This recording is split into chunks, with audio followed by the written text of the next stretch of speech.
एक बादशाह को पहली ही नज़र में एक खूबसूरत लौंडी से मोहब्बत हो गई।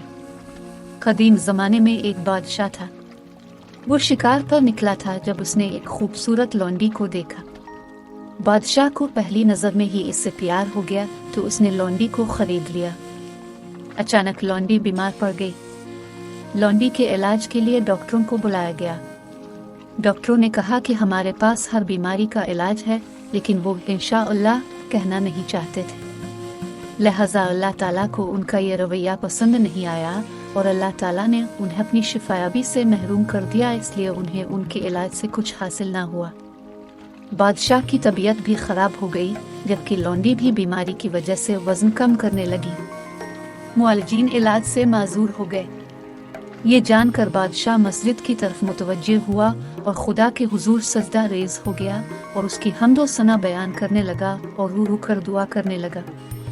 खुदा की रहमत जोश में आ गई, जबकि बादशाह खुदा की बाहों में रोता और बेबस होकर सो गया।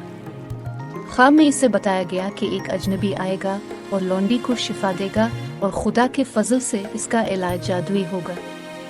बादशाह अजनबी का इंतजार करने लगा। आखिर अजनबी आ गया। बादशाह ने इसका इस्तकबाल किया और अजनबी मेहमान से मुलाकात की और उसके साथ आजिज़ी से पेश आया और इससे मदद की दरख्वास्त की। बादशाह इस अजनबी को बीमार लौंडी के पास ले गया। इसने लौंडी का मुआयना किया और इंकिशाफ किया कि डॉक्टरों की तरफ से इसे दी गई दवा दुरुस्त नहीं थी, क्योंकि वो जिस्मानी तौर पर तंदुरुस्त थी और इसे सिर्फ दिल की बीमारी थी।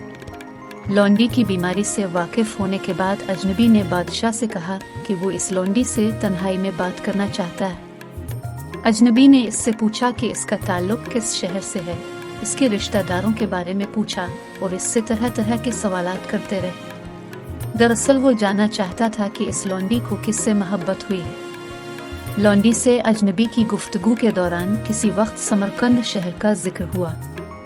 इस शहर का नाम सुनकर लौंडी ने गहरा सांस लिया और उसकी आंखों से आंसू बहने लगे।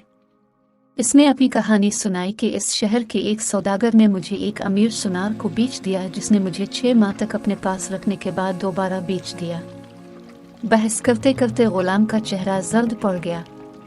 अजनबी ने लौंडी से इस सुनार का नाम और पता पूछा और इसे तसल्ली दी कि मैं तुम्हारी बीमारी समझ गया हूँ, फिक्र मत करो, अब आपकी बीमारी ठीक हो जाएगी इंशाअल्लाह। इस अजनबी ने बादशाह को लौंडी की बीमारी के बारे में चंद हकायक बताए और बादशाह से कहा कि वो समरकंद में एक एलची भेजे जो सुनार को लालच देकर दरबार में लाए ताकि वो इसे देख सके। बादशाह ने 2 एलची समरकंद भेजे जो सुनार के पास पहुंचे और सुनार के फन की तारीफ करने लगे।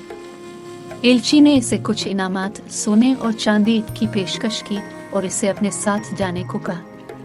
सुनार अपनी बीवी, बच्चे, काम, शहर और घर छोड़कर उसके साथ चला गया। इसे बादशाह के सामने पेश किया गया और इसे शाही सोना और मिट्टी के बर्तन दिए गए। अजनबी ने बादशाह को मशवरा दिया कि लौंडी को सुनार के हवाले कर दे। चुनांचे बादशाह ने लौंडी का निकाह कर दिया।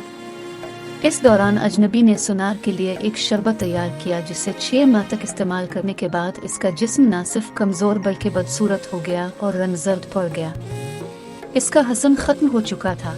लौंडी इसकी मोहब्बत में गिरफ्तार थी। इसके हसन के गायब होने से लौंडी की मोहब्बत भी खत्म हो गई। सुनार मर गया। सुनार का अजनबी के हाथों मरना खुदा की मसलहत थी। अजनबी ने इसे बादशाह की खातिर खौफ और उम्मीद से नहीं मारा, बल्कि मसलहत से, क्योंकि उसे इल्हाम से ऐसा करने का हुक्म दिया गया था। If you like this true love story, please show your interest in the comments box.